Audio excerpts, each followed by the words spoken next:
हाँ जी दोस्तों, क्या हाल है। सर वाइंडिंग अप का पार्ट 2 वीडियो है ये। वीडियो पार्ट 1 जो है वो मैंने ऑलरेडी अपलोड कर दिया है, लिंक आपको डिस्क्रिप्शन पे मिल जाएगा। और आपको जो नोट्स हैं दोस्त वो टेलीग्राम चैनल पे मिल जाएंगे। वो टेलीग्राम चैनल का लिंक आपको डिस्क्रिप्शन पे मिल जाएगा। वो लिंक आपको मेरे टेलीग्राम चैनल पे ले जाएगा। और अगर आपको मेरे टेलीग्राम चैनल का लिंक नहीं मिलता है क्योंकि नोट्स बहुत इंपॉर्टेंट है, तो आप टेलीग्राम में जाकर के सर्च करो द रैंकर्स वे।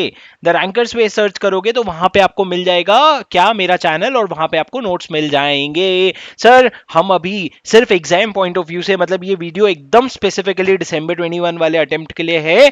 आपके लिए एकदम इंपॉर्टेंट जो प्रोविजंस है ना, जो आज तक एग्जाम में आई नहीं है, वो तो मैं छूंगा भी नहीं बिल्कुल भी। और जो एग्जाम में बहुत बार आते हैं उसको मैं अच्छे से पढ़ाऊंगा आपको। फटाफट मेरी बात सुन लो सर। हम पढ़ने वाले पार्ट 3, पार्ट 1 को हो गया अपना कवर। पार्ट 3 पढ़ने वाले हैं जिसमें सेक्शन 324 में आपको नहीं बताने वाला हूं। वो बस इतना कहता है कि भैया जितने भी आपके पास, अभी आपने सारे असेट सेल कर दिए तो आपको लाइबिलिटीज पे ऑफ करनी है। तो लाइबिलिटीज जो भी आप एक्सेप्ट करोगे ना, वो प्रूफ के बेसिस पे एक्सेप्ट करोगे, बिना प्रूफ के एक्सेप्ट नहीं करोगे। उतना ही लिखा है सर, पढ़ने की बिल्कुल भी जरूरत नहीं है। 325 वैसे भी ओमिटेड है। 326 सुपर इंपॉर्टेंट सर, सुपर से भी ऊपर, सुपर से भी ऊपर इंपॉर्टेंट है अगर कुछ तो वो है सर 326। क्या है सर 326? 326 सुनो, अब आपने सारे असेट्स बेच दिए। अब सारे असेट्स बेच दिए तो आपको पेमेंट भी तो करने पड़ेंगे ना। तो पेमेंट जो है वो आप एक सीक्वेंस में करोगे, ऐसा नहीं कि आप रैंडमली कोई भी पेमेंट कर रहे हो। इन्होंने सीक्वेंस बताया है सर, इन्होंने सीक्वेंस 2 सेक्शन में बताया है। सबसे पहले इन्होंने बताया 327 में बताया कि इन सीक्वेंस में पेमेंट कर देना। लेकिन फिर इन्होंने होशियारी मार के 326 बनाया, जहां पे बोला कि भैया 327 के सीक्वेंस के भी पहले तुम 326 का पेमेंट कर देना। 327 के भी पहले 326 का कर देना। तो 327 में उन्होंने प्रेफरेंशियल पेमेंट बताया, 326 में उन्होंने ओवरराइडिंग प्रेफरेंशियल पेमेंट बताया। तो सर अगर मैंने मेरे सारे असेट्स बेच दिए और असेट बेच करके मान लो मेरे पास 1 करोड़ रुपए का पैसा आया है, तो वो 1 करोड़ रुपए किसको दूंगा मैं? तो लॉ कहता है सर सबसे पहले 326 को देना, फिर 327 को देना, फिर बचे हुए लोगों को देना। 326 क्या है sir? Over riding preferential payment. क्या कहता है सर, अगर एक कंपनी का वाइंडिंग अप होता है ना तो दोस्त, सबसे पहले किसका पेमेंट करना पड़ता है? वर्कमैन लोगों का। वर्कमैन मतलब वो सर जो डेली वेजेस पे काम करते हैं, छोटे मोटे लोग जो होते हैं जिनका खाना डिपेंडेंट होता है कमाई पे, उन लोगों को सबसे पहले पेमेंट करना। लेकिन ऐसा नहीं कि वर्कमैन का सारा पेमेंट क्लियर कर दिया। उन्होंने बोला कि पिछले 2 साल में, in the preceding 2 years, sir जिस दिन आपका वाइंडिंग अप का पिटीशन फाइल हुआ है ना, जिस दिन आपका वाइंडिंग अप हुआ है ना ऑर्डर, उसके 2 साल पहले तक जितना भी आपका वर्कमैन का ड्यूज है वो आपको पेमेंट करना पड़ेगा within 30 days from the sale of the asset. जैसे जैसे असेट सेल हो रहे हैं उसके पैसे आपको 30 डेज के अंदर पेमेंट करना पड़ेगा। तो सर सबसे पहला है workman dues excluding payment for death. Sir एक सेकंड रुक जाओ, आपको ये पढ़ाने के पहले ना मैं एक बार वर्कमैन ड्यूज का डेफिनेशन समझा देता हूं, क्योंकि वर्कमैन ड्यूज आपको समझना जरूरी है। सर वर्कमैन ड्यूज क्या होता है? वर्कमैन ड्यूज मतलब वो पैसे जो वर्कमैन को ड्यू है। किस चीज के पैसे ड्यू हो सकते हैं सर वर्कमैन को? एक तो जो उन्होंने नॉर्मल वेजेस किया, जो काम किया उसका वेजेस, या फिर जो भी काम किया उसकी सैलरी, या फिर जो भी कंपनसेशन उनको काम का बनता है, एक तो वो ड्यू हो सकता है। तो उन्होंने लिखा सर ऑल वेजेस और salaries including wages payable for time work, piece meal work, कुछ भी पैसे। दूसरा, अगर कोई हॉलिडे रेम्यूनरेशन है, मतलब सर जो लीव एनकैशमेंट होता है ना, अगर उनका कोई हॉलिडे रेम्यूनरेशन है वो भी अक्रू हो गया तो वो भी पे करना होगा, वर्कमैन ड्यूज होता है। तीसरा होता है सर कोई अमाउंट जो उनको ड्यू है एज अ कॉम्पनसेशन। कॉम्पनसेशन किस बात का सर? अगर उनकी डेथ हो गई या उनका डिसेबलमेंट हो गया तो उसके लिए जो कॉम्पनसेशन ड्यू है वो भी वर्कमैन ड्यू में आता है। और फोर्थ सर, कोई भी पैसा जो वर्कमैन के बिहाफ में आपको पीएफ में, पेंशन फंड में, ग्रेचुटी फंड में, या फिर किसी भी और फंड में जो वर्कमैन के वेलफेयर के लिए बना है वहां पे जमा करना होता है, तो वो पैसे भी वर्कमैन ड्यू में आते हैं। 4 चीजें वर्कमैन ड्यू में आती है sir: basic salary, holiday remuneration, death या डिसेबलमेंट का पेमेंट, और पीएफ, पेंशन फंड और ग्रेचुटी का पेमेंट। अब लॉ कहता है भैया वर्कमैन ड्यूज पूरा मत पे करना, जो उनका बेसिक और जो हॉलिडे रेम्यूनरेशन बनता है ना, सिर्फ वो पिछले 2 साल का पेमेंट करना सबसे प्रायोरिटी पे within 30 days from the sales of asset.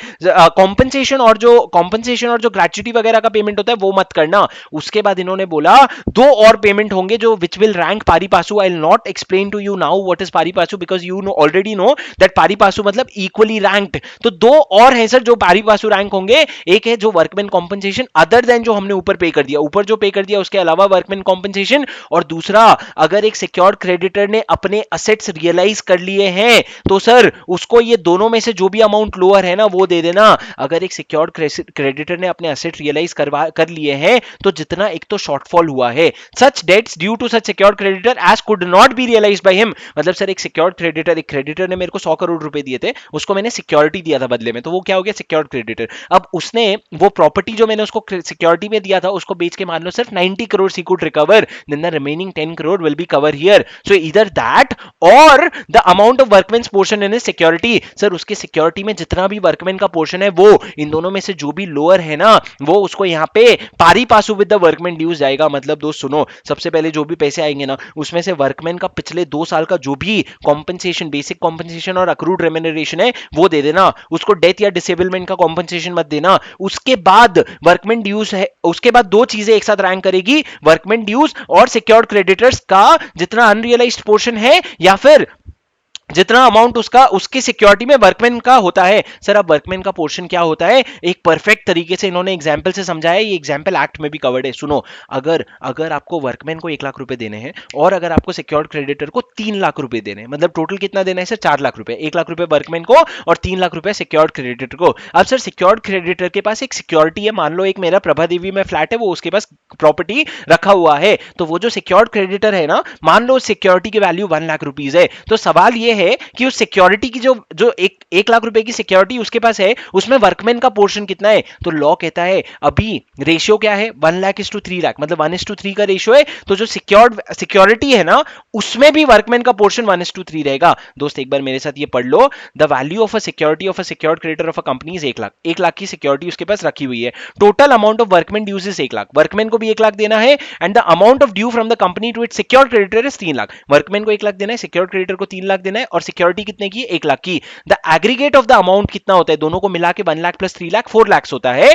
The workman portion of the security is therefore 1/4 of the value of security that is 25,000। Sir जो सिक्योरिटी की वैल्यू 1 लाख था ना उसमें वर्कमैन का पोर्शन क्या है, वर्कमैन का टोटल वर्कमैन का डेट वर्सेस टोटल डेट 25,000 का वर्कमैन पोर्शन आता है। सर ये जरूरी है। अब सुनो सर, वो सिक्योरिटी 1 लाख रुपए की है, अब वो सिक्योरिटी मान लो अगर सिक्योर्ड क्रेडिट अगर लिक्विडेटर के पास आ जाती है और लिक्विडेटर को उस सिक्योरिटी को मेंटेन करना पड़ता है सेल करने के पहले, और मेंटेनेंस में मान लो 10,000 का खर्चा हुआ, तो सर वो जो 10,000 का खर्चा है ना वो भी वर्कमैन और सिक्योर्ड क्रेडिटर उसी रेशियो में बेयर करेंगे, 1:3 के रेशियो में। 2,500 वर्कमैन शेयर करेगा, सिक्योर्ड क्रेडिटर 7,500 शेयर करेगा। सर मैं इसलिए बता रहा हूं क्योंकि 2017 में एक एग्जाम में क्वेश्चन आया था जिसमें ये क्वेश्चन आ गया था कि भैया सिक्योर्ड क्रेडिट लिक्विडेटर ने ना लिक्विडेटर ने कॉस्ट इनकर किया है उस सिक्योरिटी को प्रिजर्व करने के लिए, कितना कॉस्ट था सर 10,000, उसको किस रेशियो में शेयर करेंगे। तो सर अगर कंपनी लिक्विडेटर 10,000 इनकर करता है ना to preserve the secured asset, then the cost shall be borne in the following manner.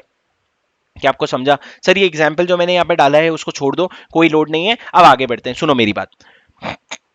Sir 326 हो गया ओवरराइडिंग प्रेफरेंशियल पेमेंट, मतलब सबसे पहले तो ये पेमेंट कर देना। 327 क्या है सर? 327 कहते हैं प्रेफरेंशियल पेमेंट, मतलब ओवरराइडिंग को सबसे पहले पे कर देना, उनके बाद इन लोगों को पे कर देना, उनके बाद अगर कोई बचेगा तो पे कर देना। 327 में कौन है प्रेफरेंशियल पेमेंट? इसके लिए एक डेट जानना जरूरी है sir, relevant date. Relevant date क्या होता है? अगर एक कंपनी में प्रोविजनल लिक्विडेटर अपॉइंट हुआ है तो जिस दिन प्रोविजनल लिक्विडेटर अपॉइंट हुआ वो डेट, या फिर अगर वाइंडिंग अप का ऑर्डर सीधा आ गया तो वाइंडिंग अप ऑर्डर का डेट, दोनों में से जो भी डेट है वो रेलेवेंट डेट होगा। अब आप रेलेवेंट डेट आपके लिए बहुत इंपॉर्टेंट है क्योंकि उसके पहले आप देखोगे कौन से ड्यूज हैं और उसको अकॉर्डिंगली पे करोगे। सबसे पहले इन्होंने बोला सरकार को पे कर देना कि भैया देखो इन्होंने क्या लिखा, in case of winding up subject to 326, मतलब 326 पहले देख लेना, and subject to retention as may be necessary for the cost of expense of winding up. मतलब सर 326 के बाद इन्होंने बीच में एक और चीज घुसा दिया, इन्होंने घुसा दिया कॉस्ट ऑफ वाइंडिंग अप। इन्होंने बोला कॉस्ट ऑफ वाइंडिंग अप पहले आप होल्ड कर लेना और उसके बाद 327 का प्रेफरेंशियल पेमेंट करना। 327 में कौन कौन आता है मेरे दोस्त? सबसे पहला आता है गवर्नमेंट। गवर्नमेंट कौन सर? सरकार, central government, state government, local authority का कोई भी रेवेन्यू टैक्सेस या ड्यूटीज अगर होंगे तो उसको कितना पीरियड का सर? जिंदगी भर का दे दे क्या? नहीं, लॉ ने बोला सिर्फ पिछले 12 महीने का, जिस दिन आपका रिलेवेंट डेट है उसके पहले 12 महीने में जितना भी ड्यूज है ना उसको पहले क्लियर करो। 12 महीने से पुरानी चीजें भूल जाओ अभी। ये तो हो गया सरकार का पहले। उसके बाद इन्होंने बोला भैया ऊपर आपने वर्कमैन को तो देख लिया, लेकिन वर्कमैन तो वो हो गए जो बेसिक वेजेस लेते हैं। एम्प्लॉइज का क्या सर? जो बड़े बड़े एम्प्लॉइज हैं, तो उन्होंने बोला एम्प्लॉइज को भी वेजेस या सैलरी जितनी देनी है पिछले 12 महीने के में ना, 12 महीने से कोई भी 4 महीना उठा लो, 4 महीने से ज्यादा की सैलरी मत देना।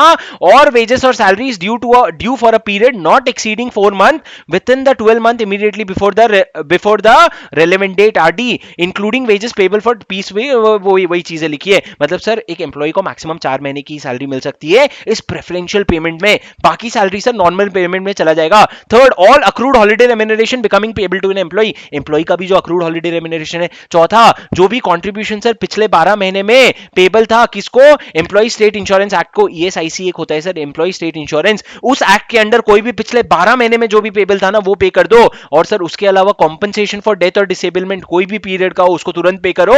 और sir all sums due to any employee for the PF और GF और any other fund, गर्लफ्रेंड नहीं है sir, gratuity fund, pension fund के रिलेटेड या कोई भी और फंड से रिलेटेड अगर पेमेंट ड्यू है, and the expense of investigation held under 213 216, sir अगर लिक्विडेटर के रिपोर्ट के बेसिस पर कोई इन्वेस्टिगेशन शुरू हुआ है ना तो उस इन्वेस्टिगेशन का एक्सपेंस सबसे पहले पे होगा। ये सारे प्रेफरेंशियल पेमेंट है दोस्त, मेरी एक बात समझ लो, ये सीक्वेंस ऑफ पेमेंट नहीं है, ये इक्वली रैंक पेमेंट है, मतलब ये सारे इक्वली रैंक करेंगे, पारी पासू रैंक करेंगे। ऐसा नहीं कि आप पहले गवर्नमेंट को पे करोगे फिर एम्प्लॉय को।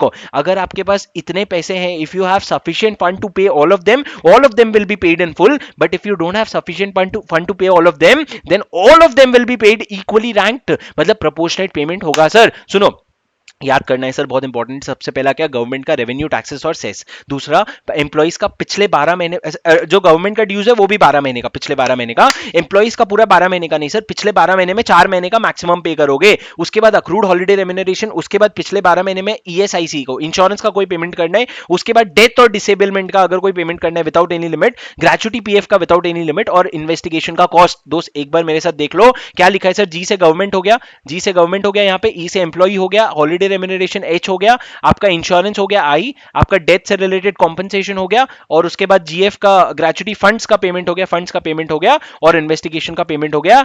गेहिड F I GEHIDFI,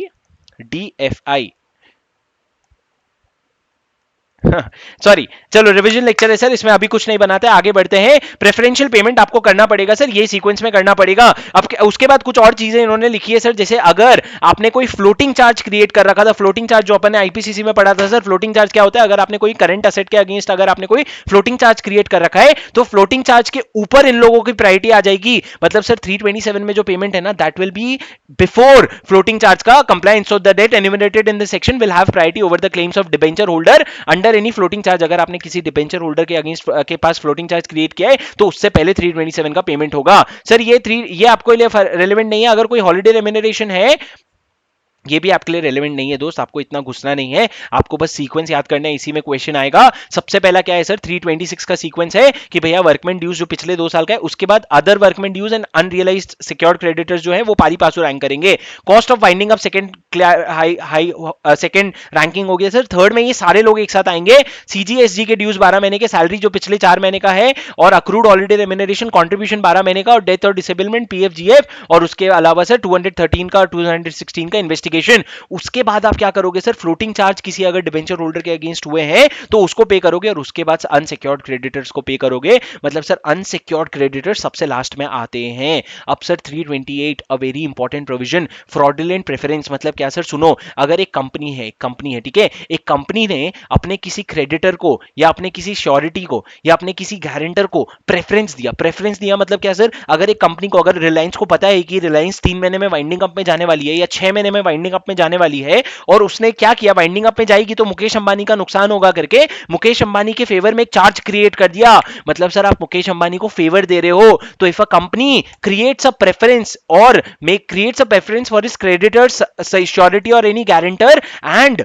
such preference, उस प्रेफरेंस से क्या हो रहा है सर, उस प्रेफरेंस से हो ये रहा है कि वो जो क्रेडिटर का सिचुएशन है ना, it is becoming better than what it would have been if that preference was not given. मतलब सर अगर आप उसके फेवर में वो चार्ज क्रिएट कर दिए फेवर में, तो क्या हो गया सर, वो अनसिक्योर्ड से सिक्योर्ड क्रेडिटर हो गया। अब आपने अगर वो चार्ज क्रिएट नहीं किया होता तो वो अनसिक्योर्ड होता, तो उसकी पोजीशन बहुत नीचे होती, लेकिन आप सिक्योर्ड हो गया तो उसकी पोजीशन बहुत ऊपर हो गई। मतलब उसको आपने फेवर किया है सर। और अगर ऐसा फेवर किया है ना, कब फेवर किया है सर, आपका वाइंडिंग अप का ऑर्डर नहीं सर, वाइंडिंग अप का पेटिशन जब फाइल हुआ है उसके 6 महीने पहले के अंदर किया है ना, तो सर आपका वो फ्रॉडलेंट प्रेफरेंस कहा जाएगा। मतलब सर अगर यहां पे वाइंडिंग अप का पेटिशन फाइल हुआ है तो वाइंडिंग अप का ऑर्डर शायद यहां पे कहीं आएगा। 90 दिन का टाइम लिमिट होता है ट्राइब्यूनल के पास, आपको याद है। लेकिन जिस दिन पेटिशन फाइल हुआ है उसके पहले 6 महीने देखेंगे। इस 6 महीने के पीरियड में अगर आपने कोई भी ऐसा प्रेफरेंस दिया है ना, तो दोस्त उसको क्या माना जाएगा, फ्रॉडलेंट प्रेफरेंस माना जाएगा। दोस्त मैं आपको बता देता हूं, एग्जाम में आपको कंफ्यूज करेंगे, आपको वाइंडिंग अप का ऑर्डर डेट भी देंगे, पेटिशन का भी डेट डेट देंगे,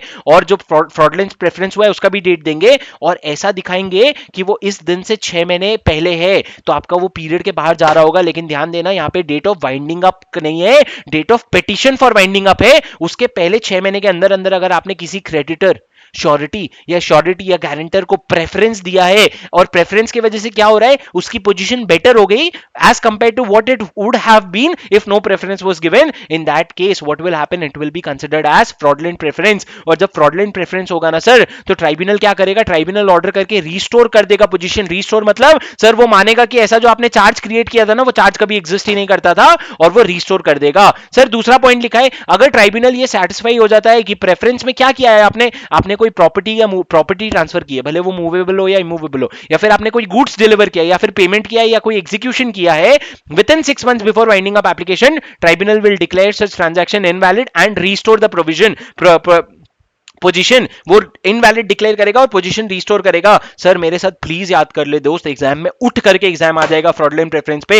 सर क्या कहता है, अगर ट्राइब्यूनल ये सेटिस्फाइड हो जाता है कि फ्रॉडलेंट प्रेफरेंस में आपने क्या किया है, you have either transferred a property movable or immovable, or delivered any goods, or you have made any payments or execution within 6 months prior to the date of winding up application. Sir application के पहले लिखा है sir, winding up order नहीं लिखा है। Then the tribunal में do 2 things, पहला तो वो क्या करेगा, उस ट्रांजैक्शन को वॉइड डिक्लेयर कर देगा और पोजीशन को रीस्टोर कर देगा। क्या करेगा सर, वॉइड डिक्लेयर कर देगा और पोजीशन को रीस्टोर कर देगा। सर एक एग्जाम में क्वेश्चन आया था, उसी का ये रेफरेंस लिया है मैंने। क्वेश्चन में क्या था सर, समझो, अगर ना आप किसी को प्रेफरेंस दे रहे हो, लेकिन आपका कोई भी ऑनेस्टी, आपका फ्रॉड करने का कोई भी इंटेंशन नहीं है, कोई भी डिसऑनेस्टी का एलिमेंट नहीं है ना, तो उसको फ्रॉडलेंट प्रेफरेंस नहीं मानेंगे। A transaction shall amount to fraudulent preference only if there is an element of dishonesty. Sir अगर मैंने मुकेश अंबानी के फेवर में चार्ज इसलिए क्रिएट किया था क्योंकि मुकेश अंबानी ने बोला अगर तू मेरे को चार्ज क्रिएट करेगा ना, मैं तेरे को और 10 करोड़ का लोन दूंगा, जिससे शायद कंपनी रिवाइव हो सकती है। अगर मेरा डिसऑनेस्टी का एलिमेंट ही नहीं था सर, तो फ्रॉडलेंट प्रेफरेंस नहीं माना जाएगा। There has to be a mala fide intention to give undue advantage, otherwise it is not a fraudulent preference. मतलब सर अगर आपने प्रेफरेंस दिया किसी बैंक को ताकि वो लोन का लिमिट इंक्रीज करे, और ये जो प्रेफरेंस है ना आपने वाइंडिंग अप पिटीशन के कुछ समय पहले ही दिया था, तो उससे वो फ्रॉडलेंट प्रेफरेंस नहीं होता है। सर ये एग्जाम में क्वेश्चन आया था, इसलिए मैं डिस्कस कर रहा हूं। 329 again a very important provision, transfer not to be good, not done in good faith to be void. Sir आपको एक चीज तो पता है कि पिटीशन वाइंडिंग अप जब ऑर्डर हो जाता है ना, तो उसके बाद जितने भी ट्रांसफर होते हैं वो सारे वॉइड होते हैं, लेकिन वाइंडिंग अप के पहले के भी ट्रांसफर को हम वॉइड डिक्लेयर कर देंगे। मतलब सर जिस दिन वाइंडिंग अप का एप्लीकेशन फाइल हुआ ना, उसके पहले 12 महीने के अंदर कोई भी प्रॉपर्टी का ट्रांसफर हुआ है या कोई भी गुड्स की डिलीवरी हुई है, उसको हम वॉइड डिक्लेयर कर देंगे। पर sir ordinary course of business में गुड्स डिलीवर किया था, हाँ तो रहने दे भाई। पर सर जब मैंने गुड्स डिलीवर किया था तो सामने से वैल्यूएबल कंसिडरेशन मिला था, मतलब सामने वाले ने पैसे दिए थे, तो फिर भी रहने दे भाई। पर अगर आपने ऑर्डिनरी कोर्स ऑफ बिजनेस में नहीं किया या फिर वैल्यूएबल कंसिडरेशन के अलावा के बिना नहीं किया, तो वॉइड होगा, नहीं तो वॉइड नहीं होगा। मतलब क्या sir, any transfer of property or any delivery of goods made by the company not in the ordinary course of business or not in favour of the purchaser in good faith and for a valuable consideration if made within 1 year before the petition under section 272 shall be void। मतलब सिर्फ जिस दिन 272 में petition file हुआ उसके 12 महीने पहले का पीरियड देखो, इस पीरियड में अगर कोई भी प्रॉपर्टी और अगर गुड्स का डिलीवरी हुआ है तो चेक करो ऑर्डिनरी कोर्स ऑफ बिजनेस में, नहीं चेक करो क्या गुड फेथ में हुआ है और वैल्यूएबल कंसिडरेशन मिला है, नहीं। अगर दोनों ही नहीं हो गया ना, तो फिर भैया वो क्या हो जाएगा, वॉइड हो जाएगा। मतलब सर ट्रांजैक्शन ऑटोमेटिक वॉइड हो जाएगा। 330 आपके सिलेबस में नहीं है सर। 331 जिस पर्सन के अगेंस्ट फ्रॉडलेंट प्रेफरेंस आपने डिक्लेयर किया है, उस पर्सन के क्या राइट्स एंड लायबिलिटीज हैं, आपको अभी पढ़ने की जरूरत नहीं है बिल्कुल भी। 332 बहुत इंपॉर्टेंट है sir, effects of floating charges. मतलब सर सुनो, अगर मैंने मेरे करंट असेट पे, मान लो मैंने मेरे स्टॉक्स पे या फिर मैंने मेरे रिसीवेबल्स पे अगर फ्लोटिंग चार्ज क्रिएट कर रखा है, तो उस चार्ज का क्या स्टेटस होगा जब एक कंपनी वाइंडिंग अप में जाती है। तो सर अगर आपने कोई भी फ्लोटिंग चार्ज क्रिएट किया था जिस दिन कंपनी का वाइंडिंग अप शुरू हो रहा है, उसके 12 महीने पहले कोई भी फ्लोटिंग चार्ज अगर क्रिएट किया था ना, तो वो फ्लोटिंग चार्ज भी इनवैलिड है। मतलब सर एक बात बताओ, कंपनी अगर आप वाइंडिंग अप में जा रहे हो तो कंपनी आपकी पोजीशन अच्छी नहीं है, और जब पोजीशन अच्छी नहीं है तो फ्लोटिंग चार्ज काहे क्रिएट कर रहे हो भाई। तो तुमको अगर फ्लोटिंग चार्ज क्रिएट करना है ना, तो तुमको सॉल्वेंट होना बहुत जरूरी है। सॉल्वेंट मतलब your assets are more than liability. But sir अगर आपकी कंपनी वाइंडिंग अप में जा रही है ना, तो उसके पिछले 12 महीने के अंदर क्रिएट किया हुआ कोई भी फ्लोटिंग चार्ज जो होगा वो इनवैलिड होगा, will be invalid unless it is proved that the company immediately after the creation of the charge वो सॉल्वेंट। मतलब सर अगर हमने ये प्रूव कर दिया कि कंपनी चार्ज क्रिएट करने के बाद भी सॉल्वेंट थी, सॉल्वेंट मतलब क्या sir, assets are more than liability, तो भैया आपका चार्ज वैलिड रहेगा, वरना इनवैलिड हो जाएगा। What will not be valid sir, अगर आपने बैंक से लोन लिया था और लोन के अगेंस्ट में आपने अपने आपने करंट एसेट का फ्लोटिंग चार्ज क्रिएट किया था, और सर जो लोन आपने लिया था ना वो 10 लाख रुपए का लिया था, तो सर आपने जो लोन लिया था उसके अगेंस्ट जो फ्लोटिंग चार्ज क्रिएट किया है ना वो वैलिड रहेगा, और जो लोन पे इंटरेस्ट भी देने वाले हो ना 5% तक का, वो भी वैलिड रहेगा, क्योंकि सर जेन्युइन ट्रांजैक्शन है। तो सर अगर मान लो मेरे करंट एसेट थे, मैंने बोला 25 लाख तक के करंट एसेट का मैं चार्ज क्रिएट कर रहा हूं, बैंक से लोन ले रहे हो आप 10 लाख रुपए का, तो 10 लाख रुपए जो लोन लिया ना उसके अगेंस्ट जो फ्लोटिंग चार्ज क्रिएट किया वो वैलिड रहेगा, और जो 10 लाख रुपए के लोन पे इंटरेस्ट भी है ना उस पे भी फ्लोटिंग चार्ज वैलिड रहेगा, उसके अलावा इनवैलिड हो जाएगा। The amount of any cash paid to the company in consideration for the charge together with the interest on that amount at a rate of 5% और such other rate as may be prescribed by the central government. Sir क्या लिखा है, जो भी उस charge के basis पे आपको अमाउंट मिला है as a consideration for the charge, वो चार्ज क्रिएट करने का कंसिडरेशन है वो, तो वो वैलिड रहेगा। सर समझो, if you gave loan to a company, look against the floating charge on the receivable of the company, the charge shall be valid except to the extent that the money you paid and you will be paid along with the interest of 5% per annum. Sir ये अभी के लिए छोड़ दो, आप बस इतना समझ लो, कोई भी फ्लोटिंग चार्ज अगर वाइंडिंग आपके पहले एक साल में अगर क्रिएट किया है, एक साल में लिखा है कि 12 महीने, यहाँ 12 महीने लिखा है, ऊपर एक साल लिखा है, भगवान ओ भाई मुझे मारो, सर ऊपर इन्होंने यहाँ पे एक साल लिखा था, यहाँ इन्होंने 12 महीने लिखा है, ठीक है। अगर वाइंडिंग आपके पहले 12 महीने में आप कभी भी अगर सर देखो सिर्फ फ्रॉडलेंट प्रेफरेंस में 6 महीने लिखा था, उसके हर जगह उसके अलावा अभी तक तो हर जगह 12 महीने लिखा है। 12 महीने पहले अगर आप क्या करते हो, अगर आप कोई भी फ्लोटिंग चार्ज क्रिएट करते हो तो वो इनवैलिड हो जाएगा, except where it is proof that one year it was solvent. Second, जो आपको कैश पे करना है, जो कैश अगर आपको बदले में कंसिडरेशन में मिला है तो वो कैश और 5% इंटरेस्ट वो दोनों वैलिड होगा। Sir 333 again a very important section. 333 के बाद आई थिंक 335 एक है, जो 335 एक है जो नेक्स्ट इंपॉर्टेंट सेक्शन है, आई थिंक उसके अलावा और कुछ नहीं रहेगा, टेंशन मत लो। चलो सर, हाँ 333 कर लेते, सुनो सर 333 क्या है, डिस्क्लेमर ऑफ ओनरस प्रॉपर्टी। अगर आपके पास कोई ऐसी प्रॉपर्टी है जो ओनरस है, ओनरस मतलब क्या सर, उसको बेचने से जितने पैसे आएंगे नहीं, उसको बेचने में उतने पैसे लग जाएंगे, मतलब सर आपके फायदे का प्रॉपर्टी नहीं है, आपका उससे नुकसान होने वाला है। ओनरस प्रॉपर्टी क्या क्या होता है sir, where any part of the property of a company consist of what, if it is a land of any tenure burden with onerous covenants. Sir कोई भी लैंड है, कोई भी टेन्योर का, उसमें कोई ओनरस कोवेनेंट्स है, मतलब उसके टर्म्स एंड कंडीशंस में कोई ऐसी चीजें लिखी है जो आपके फेवर में नहीं है, या फिर कोई शेयर से या फिर स्टॉक से किसी कंपनी में, या फिर कोई भी और प्रॉपर्टी है जो सेलेबल नहीं है या फिर रेडीली सेलेबल नहीं है, cause the possessor thereof is bound to either perform any onerous act और the payment of any money. मतलब अगर आपको सेल करना है तो उसके लिए आपको कोई एक्ट करना पड़ेगा जो ओनरस एक्ट है, या फिर आपको कोई मनी पे करना पड़ेगा, या फिर सर कोई अनप्रॉफिटेबल कॉन्ट्रैक्ट है। मतलब 4 तरह के एसेट्स कवर्ड है सर, पहला लैंड, शेयर्स और stock, any property, unprofitable contracts. क्या है sir, land of any tenure with an onerous covenants, land में क्या है कोवेनेंट। दूसरा शेयर्स और stock of company. Third, any other property which is not sellable or readily sellable because the possessor has to do what, he has to perform an onerous activity or pay any money, and fourth any unprofitable contract। ये 4 चीजें अगर है ना sir तो उसको कहते हैं onerous property। अगर ये onerous property है ना तो क्या करेगा, लिक्विडेटर हाथ खड़े कर देगा, बोलेगा मेरी प्रॉपर्टी है ही नहीं, मैं इसको मानूंगा ही नहीं। लेकिन सर हाथ किसके सामने खड़े करेगा, जाके उसको ट्राइब्यूनल और आरओसी के सामने खड़ा करना पड़ेगा, द सीएल में, with the leave of the tribunal. आपको ट्राइब्यूनल का अप्रूवल लेना पड़ेगा, by writing signed by him at any time with in 12 months after the commencement of the winding up. जब आपका वाइंडिंग अप शुरू हुआ ना उसके 12 महीने के अंदर अंदर पता लगा ले भाई कौन सा प्रॉपर्टी ओनरस है, और उसके बाद तू क्या करेगा, तू उसको डिस्क्लेम कर सकता है। डिस्क्लेम मतलब मैं मानूंगा ही नहीं, ये मेरी प्रॉपर्टी है, ये नाजायज प्रॉपर्टी है, इसको मैं मानता ही नहीं हूं। अब दोस्त सुनो, डिस्क्लेम एनी ओनरस प्रॉपर्टी मतलब क्या, आप उसको मानते ही नहीं हो। पर सर कोई आकर के बोलेगा अरे आप कैसे डिस्क्लेम कर रहे हो, आपने तो इस प्रॉपर्टी को बेचने की कोशिश की थी। घंटा फर्क नहीं पड़ता, even if I have endeavoured to sell और I have taken possession of the property और exercised any act of ownership, it doesn't matter. Even if the liquidator has tried to sell it और he has tried to take the possession of the property और he has exercised as if he has ownership, it doesn't matter, he can disclaim within 12 months from the date of winding up with the leave of the tribunal.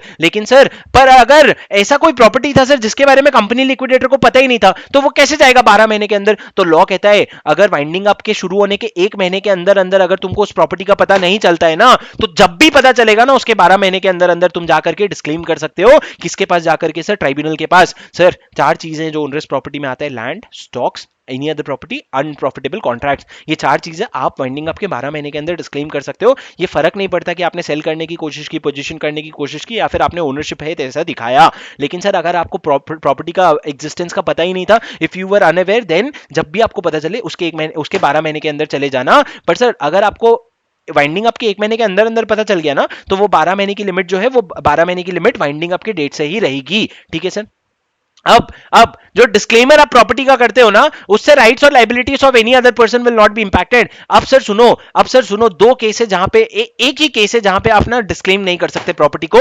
ये हो जाता है important sir, कहां पे आप disclaim नहीं कर सकते प्रॉपर्टी को। अगर मान लो उस प्रॉपर्टी के ओनर ने आपको आकर के एप्लीकेशन दिया था कि भाई कंपनी लिक्विडेटर, अगर तू इस प्रॉपर्टी को डिस्क्लेम करना चाहता है ना तो मेरे को अभी से बता दे, और सर उस एप्लीकेशन को कंपनी लिक्विडेटर ने 28 डेज के अंदर अंदर रिवर्ट नहीं किया और उसको बताया नहीं कि भाई हाँ मेरा इंटेंशन है डिस्क्लेम करने का, तो फिर वो नहीं डिस्क्लेम कर सकता sir. An application in writing has been made to him by any person interested in the property, जिसकी भी इंटरेस्ट है उसने एप्लीकेशन दिया requiring him to decide whether or not he will disclaim. उसने बोला भाई तो अभी डिसाइड कर कि तू डिस्क्लेम करेगा नहीं करेगा, and the company liquidator has not with in 28 days after the receipt of the application given a notice to the applicant that he intends to apply to the tribunal for disclaimer। Sir अगर वो 28 दिन के अंदर ये reply नहीं करता कि हाँ भैया मैं ट्रिब्यूनल के पास जाके डिस्क्लेमर के लिए लीव मांगना चाहता हूं, and in case the property is under a contract, मतलब अनप्रॉफिटेबल कॉन्ट्रैक्ट है, if the company liquidator does not with in the set period disclaim the contract, मतलब सर उसने लिख तो दिया कि भैया हाँ मैं डिस्क्लेम कर दूंगा, लेकिन जितने पीरियड में लिखा है उतने में डिस्क्लेम नहीं किया,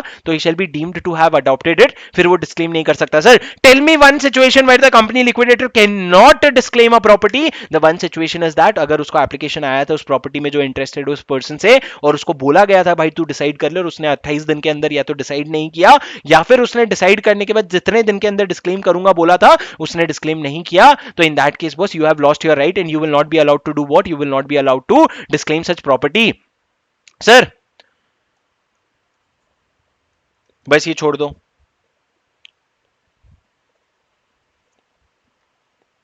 सर ये सब आपके लिए कोई कोई रेलेवेंस नहीं है, कोई रेलेवेंस नहीं है। अब रुक जाओ, आपको मैं पढ़ा देता हूं।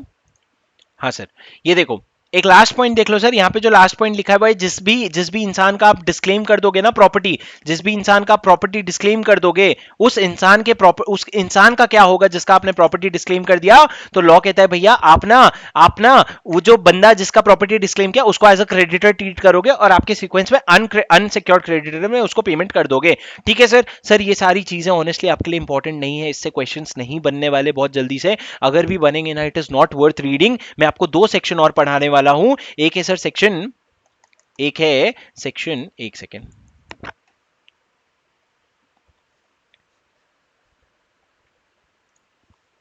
344 क्या है दोस्त, 344 कहता है कि भैया देखो जब आपकी कंपनी लिक्विडेशन में होती है ना तो आपको हर जगह ये बताना पड़ेगा कि भैया लग गए, हमारी कंपनी का लिक्विडेशन हो रहा है और हम लिक्विडेशन में जा रहे हैं। आपको हर जगह बताना पड़ेगा जहां भी ये कंपनी वाइंडिंग अप में है, every invoice, order for goods, purchase order, business letter और every document will show that the company there is that the will issued by on behalf of the company, a company liquidator, receiver or manager shall contain a statement that the company is being wound up। और अगर आप contravention करते हो आपको fine लगेगा sir minimum 50,000 रुपए से लेकर के 3 लाख रुपए तक, अगर आप सिर्फ ये नहीं बताते हो कि भैया कंपनी लिक्विडेशन में है। सर एक लास्ट सेक्शन जो आपके लिए बहुत इंपॉर्टेंट है, अगर सुनो सर, लिक्विडेटर जो है ना, कंपनी लिक्विडेटर, वो एक्सटर्नल पर्सन है, मतलब अगर मेरे को बोला गया रिलायंस को लिक्विडेट करो तो मैंने रिलायंस के सारे असेट्स बेच के सारे लाइबिलिटी पे करना है। अब क्या होता है सर, सारे लाइबिलिटीज पे हो नहीं पाते हैं, किसी को मैं पैसे देना चाह रहा हूं लेकिन उसका एड्रेस नहीं है, डिटेल नहीं है, वो पैसे ले नहीं रहा है, मैं उसको चेक भेज रहा हूं वो चेक क्लेम नहीं कर रहा है, तो अगर ऐसे कुछ पैसे मेरे पास पड़े हुए हैं ना तो मेरे को तो, मैं जिंदगी भर तो लिक्विडेशन कर नहीं सकता। तो लॉ कहता है उस पैसे को उठाओ और उस पैसे को एक अकाउंट में डाल दो, जिस अकाउंट का नाम क्या होगा, company liquidation dividend and undistributed asset account, company liquidation dividend and undistributed asset account. इस अकाउंट में आपको क्या करना पड़ेगा, उस पैसे को जमा करना पड़ेगा। तो लॉ कहता है sir where the company is being wound up, अभी तक डिसॉल्व नहीं हुआ है sir, and the liquidator has any money which is representing any dividend payable to the creditor unpaid for 6 months after the date on which it was declared, और any asset refundable, अगर आपको कोई asset refund करना था वो भी unpaid है for 6 months, तो ये जो पैसे है ना इसको फोर्थविथ जमा कर देना किस अकाउंट में, एक क्लॉडे अकाउंट में। और सर ये तो डिसोल्यूशन के पहले हो गया, और सर डिसोल्यूशन के बाद आपके पास कोई भी पैसा है ना जो डिविडेंड या अनडिस्ट्रीब्यूटेड एसेट को रिप्रेजेंट करता है, तो उसको सबको जमा कर देना कहां पे, वो company liquidation distribution and dividend and undistributed asset account में आप डिपॉजिट कर देना। अब सर जब आप वो पैसों को जमा कर रहे हो ना उस अकाउंट में, तो आपको एक रसीद मिलेगा कि भैया आपने ये पैसे जमा किए। जैसे ही आपको वो रसीद मिल जाएगा ना, वो आपका डिस्चार्ज नोटिस हो जाएगा कि भैया हाँ तुमने पैसे जमा कर दिए, तुम्हारी लाइबिलिटी वहां खत्म हो गई। अब सर आपको एक काम करना पड़ेगा, आरओसी के पास चले जाओ जाओ और आरओसी को आपको एक रजिस्टर, आपको डिटेल देना पड़ेगा कि भैया देख मैंने इतने पैसे जमा करा दिए, जो इतने पैसे है ना वो इन लोगों से रिलेटेड थे, इन लोगों का जो भी मेरे पास लास्ट डिटेल है वो मैं आपको दे दूंगा, और आपको सारी चीजें बतानी पड़ेगी जो भी आपको लगता है रेलेवेंट है। अब सर ये मैं यहाँ पे लिखा है कि आपको एक रिसीट मिलेगा और रिसीट से आपका इफेक्चुअल डिस्चार्ज हो जाएगा, मतलब आपकी कोई और लाइबिलिटी नहीं है। ये पॉइंट छोड़ दो सर। अब सुनो, अगर मैंने पैसे जमा कर दिए अकाउंट में, एक क्रेडिटर शो करके उठा और वो बोले मेरे को पैसे चाहिए, तो वो जाएगा आरओसी के पास, क्योंकि अभी मेरे को नहीं पता भाई, मैं तो डिस्चार्ज हो गया हूं, आरओसी के पास स्टेटमेंट है, वो आरओसी के पास जाएगा और आरओसी को बोलेगा आरओसी मेरे को पैसे चाहिए। अगर आरओसी को लगता है वैलिड क्लेम है तो ROC will have to either pay or reject the claim within 60 days from the receipt of such, within 60 days from the receipt of such request. अब सर ऐसा नहीं है कि वो CLDAUU अकाउंट जो है, company liquidation dividend and undistributed asset account जो है, वहां पे जिंदगी भर पैसे नहीं पड़े रहेंगे, वो पैसे भी वहां पे 15 साल के लिए पड़े रहेंगे, और 15 साल खत्म हो जाने के बाद ना वो पैसा ट्रांसफर हो जाएगा सेंट्रल गवर्नमेंट के जनरल रेवेन्यू अकाउंट में। ये जनरल रेवेन्यू अकाउंट होगा दोस्त, यहाँ पे जनरल रिजर्व लिखा है, ये जनरल रेवेन्यू अकाउंट होगा। अब जनरल रेवेन्यू अकाउंट में जब पैसा चला जाएगा ना, उसके बाद आपको अगर पैसे मांगने हैं वापस से 15 साल बाद भी क्लेम करना है, तो भी आप आरओसी के पास आ सकते हो, वापस आरओसी वेरीफाई करेगा और आपको 60 डेज के अंदर इधर पे कर देगा, रिजेक्ट कर देगा।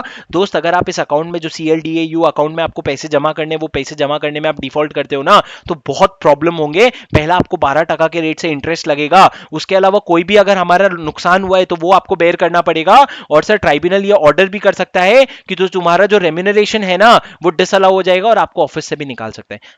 समझ रहे हो, मतलब बहुत भारी कॉन्सिक्वेंसेज होंगे सर, आपको इंटरेस्ट पे करना पड़ेगा, जो भी एक्सपेंसेस अगर कुछ हो रहे हैं एक्स्ट्रा तो वो बेयर करने पड़ेंगे। एंड सर जहां ट्राइब्यूनल वो आपका रेम्यूनरेशन भी लौटाने बोल सकता है और आपको रिमूव भी कर सकता है, रेम्यूनरेशन भी मना कर देगा और रिमूव भी कर देगा। दोस्त इसके अलावा इस चैप्टर में कसम से कोई भी इंपॉर्टेंट प्रोविजन नहीं है, इतना आपको पढ़ना बहुत जरूरी था, अपन ने लगभग 1 घंटे में वाइंडिंग अप खत्म कर लिया, and that is it.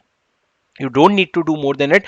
Be confident if you're not. Just go through the winding up के जितने भी मैंने क्वेश्चन बैंक में क्वेश्चन डाले, फटाफट क्वेश्चन देख लो, आपके सारे आंसर सॉल्व हो जाएंगे, आधे से ज्यादा तो 326 और 327 में ही सॉल्व हो जाएंगे। दोस्त I hope you like the video, don't be worried, be confident. अगर आपको नहीं जम रहा है तो एक बार और जितना मैंने पढ़ा है फटाफट आधा घंटा लगेगा, समरी नोट से पढ़ लो। Thanks a lot for watching. If you like the video please click on the like button and do share on your thoughts how you like the video in the comment, and I'll see you in the next video. Bye bye, have a good day.